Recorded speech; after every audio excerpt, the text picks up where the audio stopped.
മറ്റു സമുദായങ്ങളെ വേദനിപ്പിക്കുകയല്ല ഹിന്ദുവിന്റെ ഉദ്ദേശ്യം. അങ്ങനെ ആയിരുന്നുവെങ്കിൽ മറ്റു സമുദായങ്ങൾക്ക് അവരവരുടെ ദേശങ്ങളിൽ നിന്ന് അടിച്ചോടിക്കപ്പെട്ടവർക്ക്, വിവിധങ്ങളായ ആശയങ്ങളെ പേറുന്നവർക്ക്, വിവിധങ്ങളായ ആരാധനാ സമ്പ്രദായങ്ങളെ പേറുന്നവർക്കൊക്കെ നമ്മുടെ ജന്മഭൂമിയായ ഭാരതം ഒരു കാരണവശാലും അഭയം കൊടുക്കില്ലായിരുന്നു. എന്തിനേറെ പറയുന്നു, ജൂതന്മാർ ലോകം മുഴുവൻ അടിച്ചോടിപ്പിക്കപ്പെട്ടപ്പോഴും അവരെ സംരക്ഷിച്ച ഒരു ജനതയാണ് നമ്മുടെ ഭാരതത്തിലുള്ള ജനത.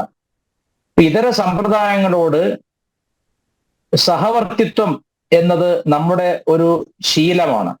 അങ്ങനെയുള്ള നമുക്ക് രാമജന്മഭൂമി എന്ന് പറയുന്നത് ആരോടും പകവീട്ടലല്ല, മറിച്ച് നമ്മൾ 500 വർഷക്കാലം അപേക്ഷിക്കുകയും ആ അപേക്ഷയുടെ ഒടുവിൽ ഇത് യാതൊരു തരത്തിലും മുന്നോട്ട് പോവില്ല എന്ന് കണ്ട സമയത്താണ് അത് ഭക്തന്മാര് അവിടെ ഉണ്ടായിരുന്ന തർക്കമന്ദിരം, അവിടെ പ്രാർത്ഥന നടന്നിരുന്ന ഒരു പള്ളിയല്ല, അത് തർക്കമന്ദിരമായിരുന്നു, അത് പൊളിക്കുകയും, അപ്പോൾ ഇവിടെ പറയുന്ന പ്രധാനപ്പെട്ട ഒരു വിവാദം, പള്ളി പൊളിച്ചുണ്ടാക്കിയ അമ്പലമാണ്, ആരാന്റെ സ്വത്ത് കയ്യേറിയ അമ്പലമാണ്, ഇത് രാമൻ പോലും പൊറുക്കുകയില്ല എന്നൊക്കെയാണ് പറയുന്നത്. എത്രത്തോളം തെറ്റായ ഒരു നാരറ്റീവാണ് ഉണ്ടാക്കിക്കൊണ്ടുവരുന്നത് എന്നുള്ളത് വ്യക്തമാണ്.